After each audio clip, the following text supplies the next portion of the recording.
Hello friends, I Kuldeep welcome you all to 20 GK questions for today. I hope आपने आज का news देखा होगा और उसके बाद आप इजीली इन क्वेश्चंस को सॉल्व कर सकते हो। मोर ओवर जो क्वेश्चन आपके सामने है ये इस साल के क्लैट और एलेट के लिए भी उतने ही इंपॉर्टेंट है जितने नेक्स्ट ईयर के स्टूडेंट्स के लिए रहेगा। So let's look at the questions. जो भी क्वेश्चंस अच्छे लगे उनको आप नोट डाउन कर सकते हो। सो पहला क्वेश्चन है, international crimes tribunal of Bangladesh was established in which year. तो एक जो पर्टिकुलर न्यूज हमने आज कवर करी थी जो दोनों हिंदू इंडियन एक्सप्रेस में फ्रंट पेज पे आई है वो ये है कि शेख हसीना को जो आईसीटी है जो बांग्लादेश में क्रिएटेड है उसने डेथ पेनल्टी वहां पे अवार्ड करी है। तो क्वेश्चन है कि किस ईयर में फॉर्म हुआ था। तो this was created in the year 2009 to basically punish for specific for war criminals जो उन्होंने स्पेसिफिक वॉर में पार्टिसिपेट करा था। वो भी एक क्वेश्चन है तो वो भी देखेंगे हम। फर्स्ट का आंसर लेकिन सी है। सेकेंड भाई, yes that is a question I was talking about.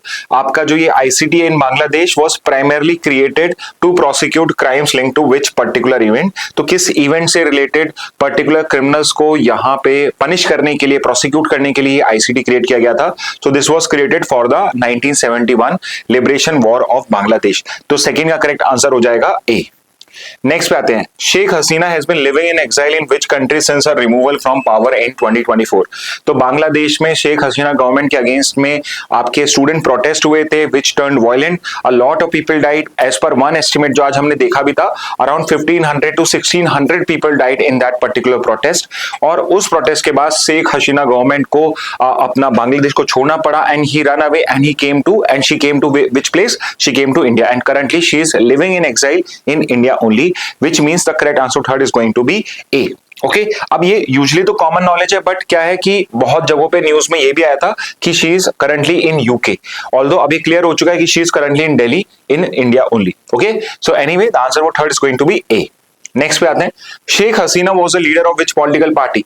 Sheikh Hasina जो है ये किस पॉलिटिकल पार्टी से बिलोंग करती हैं। तो उनके फादर उनके जो फादर थे महमूद रहमान, उनके ही पर्टिकुलर पार्टी जो उन्होंने बनाई थी उसी को अब वो लीड कर रही हैं जिनका नाम है, जिस पार्टी का नाम है अवामी लीग। तो फोर्थ का आंसर हो जाएगा डी। नेक्स्ट पे आते हैं, who currently heads the care taker government in Bangladesh. तो करंटली केयर टेकर गवर्नमेंट बनाई हुई है, उसको हेड कौन कर रहा है। वैसे उनकी जो ऑफिशियल पोस्ट है वो है चीफ एडवाइजर ऑफ बांग्लादेश।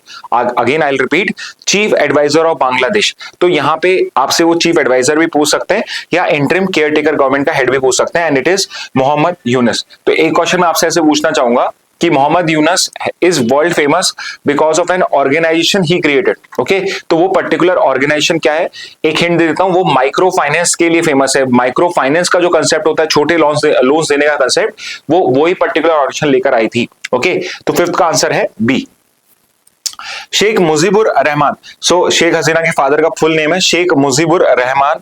तो जो फादर ऑफ शेख हसीना है उनको और क्या माना जाता है। So because he was the pioneer और he was the strongest force which was there in the liberation war and because he is considered to be the one who led Bangladesh to independence, he is also called as the father of the nation of Bangladesh. Okay so correct answer 6 going to be option C. Next पे आते हैं, which political party face the most ICT conviction during the tribunals early years. तो जो ICT आपका criminal tribunal बनाया है बांग्लादेश में, उसमें ये कौन सी पॉलिटिकल पार्टी है जिसने सबसे ज्यादा कन्विक्शंस फेस करे, which was the main target of that particular thing. तो वो जो पर्टिकुलर पार्टी उसका नाम था जमात ए इस्लामी। ओके तो ये as a name suggests it's a conservative Muslim organisation, Muslim political party and this was the political party which supported Pakistan and which supported Pakistani army during the 1971 liberation war. तो majorly जो atrocities against Bangladesh हुई थी apart from Pakistani army, जो बांग्लादेश के local लोगों ने करी थी, वो बेसिकली इसी पार्टी से बिलोंग करते थे। तो 7th का करेक्ट आंसर है ए।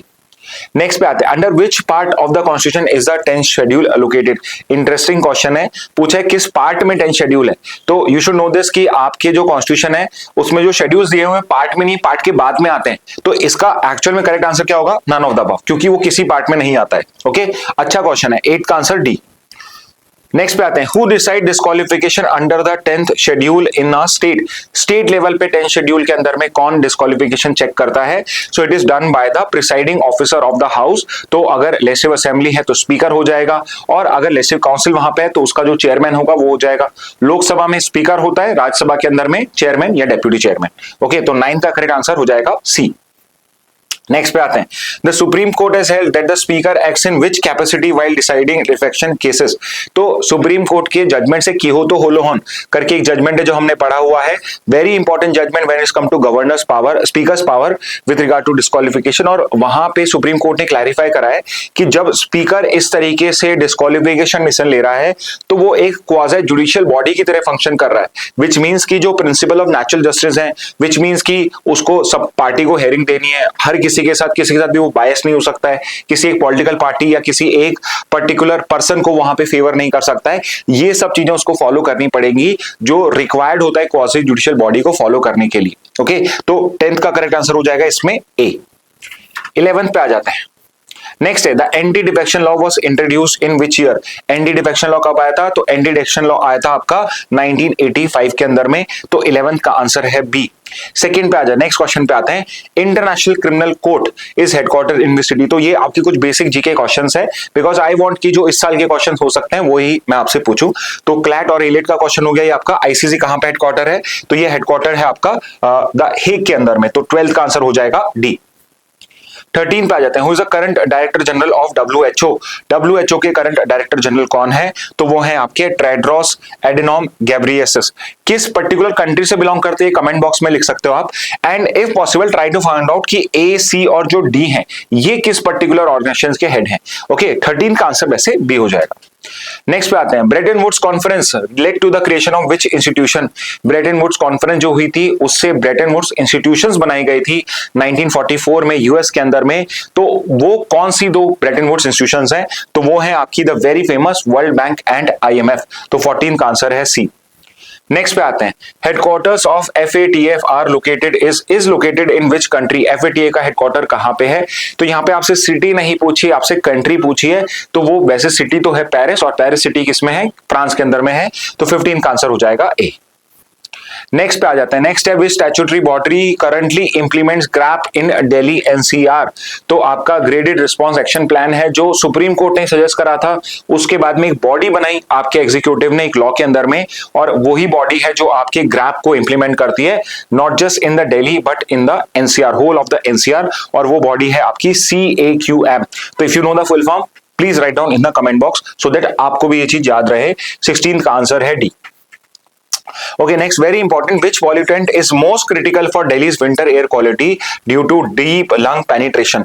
तो ये तीनों चारों हैं, ये सब एयर पॉल्यूटेंट्स हैं, चारों के चारों ह्यूमन हेल्थ को यहाँ पे इंपैक्ट करते हैं, बट इसमें से सबसे ज्यादा डेंजरस पॉल्यूटेंट कौन सा है?